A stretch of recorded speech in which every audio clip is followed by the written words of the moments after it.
From the 16th century, Florida has attracted adventurers to its ocean and Gulfside coasts. Such is the nature of Greg Vaccaro.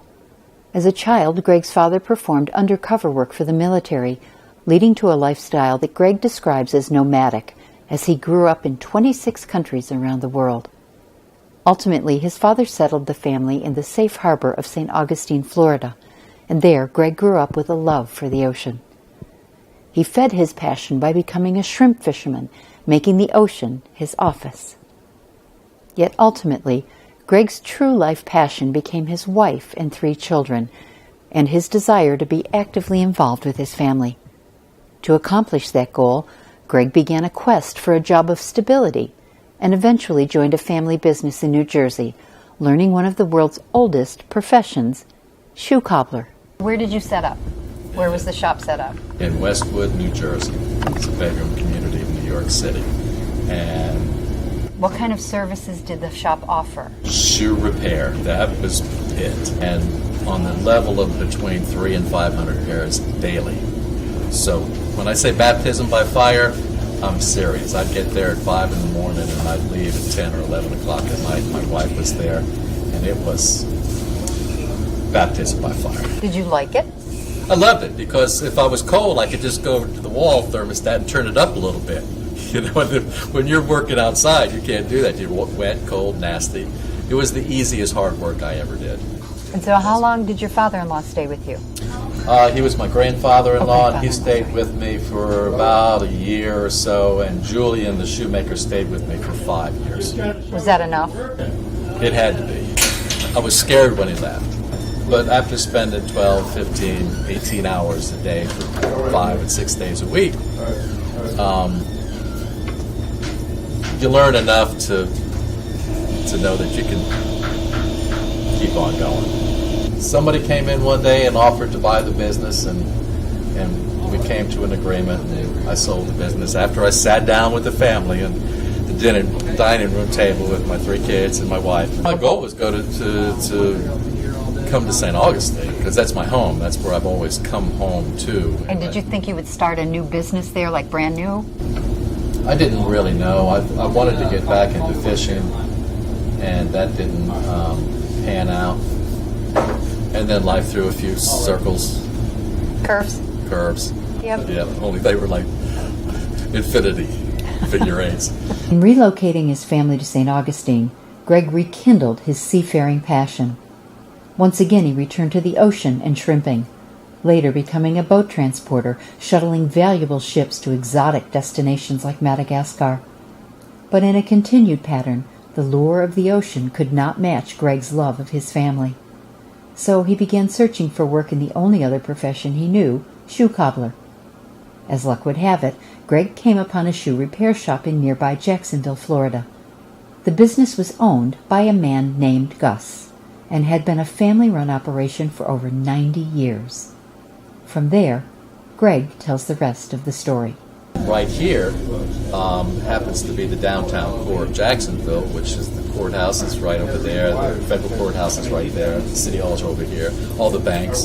So you have all the people that wear suits and nice shoes patronizing this business for over 100 years. Did you know it was that well-established a shoe? Once I got here, I recognized, one, the fact that it was established in 1904, because I was familiar with Star Shoe in New Jersey. The longevity of the business is very, very important. And people, one of my best friends said, well, why don't you just start your own business, and why are you paying them for that?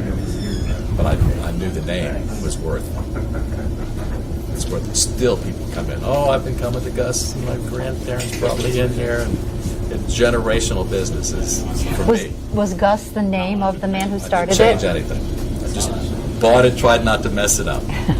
What does it feel like to have that kind of a reputation and that longevity and that family tradition now transferred onto your shoulders? Was there any pressure there? I mean, I understand it was a good business. Absolutely. And what was that? What did that feel like? What were your thoughts about that part of it? Sam and Jerry were Gus's sons. Okay. you have to remember it goes back to 1904. Sam and Jerry. Gus was no longer here when you were. Okay, he was gone. He had passed away, and Sam and Jerry had been running the business since after World War II. And Sam was a big man, and Jerry was his brother. Jerry worked in the back mostly, and Sam ran the front. He was the front man, like the counter, kind of like what I'm doing. And one day, Sam and Jerry came in to check me out and make sure that the baby was being taken care of. Did you know they were coming in? No, they would just indiscriminately stop in, which I was very, very happy for them to do. I encouraged them to do that because all the customers knew. And Sam was standing on the other side of the counter, and I was looking up at him, and he was giving me advice with his finger and talking to me. And he says, you know, I took this business over from my father. And I ran it for 50 years after he ran it for 50 years. And we never had one customer, not one customer walk in that door. We only had friends. And I said, I understand. You know, I get the message, you know. And truly, when people come in, they are. You know their wife's name or their husband's name. You know their kid's name. You know their grandchildren's name. You know, you get to know the customers because they're generational too. Like I said, they've been coming in for generations, and this is like belongs to them as well as it belongs to me. And in watching you work with your customers, as I have been standing here for a little bit watching, that seems to be a very nice blend for you. You seem to enjoy that interaction. I do. I don't have plans on retiring. Gonna die with the boots on, so to speak? Don't die with my boots on, so to speak. Because first of all, it keeps your mind sharp. I need all of that I can get. And I enjoy it. These people are not my customers, they're my friends. Just like Sam said, they are my friends. Literally.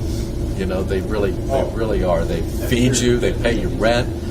You can, you watch their children grow up.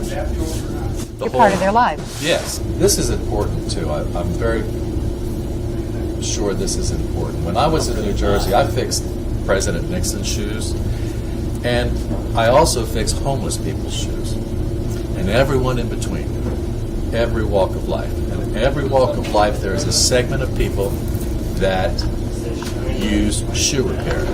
Like, you hear the saying, I don't know if you've ever heard this, but when a mother advises their daughters on dating a man, always look at their shoes to see if they're shined. And that speaks volumes about the person. When I was in New Jersey, they didn't have so many debit cards. A lot of people wrote checks. And on the avenue, I would go to Chamber of Commerce meetings, and everybody was complaining about bad checks. I hadn't had any. I get 100 checks a day, never got a bad check. I said, all you have to do is look down at their shoes. If they need repair or they're dirty, don't take their check. And it speaks volumes about our customers. Those are our customers. They're taking care of their shoes, they're taking care of their clothes, they're taking care of their bank accounts, they're taking care of their lives. They're a cut above anybody else's customers, in my opinion. And I've been dealing with them a long time.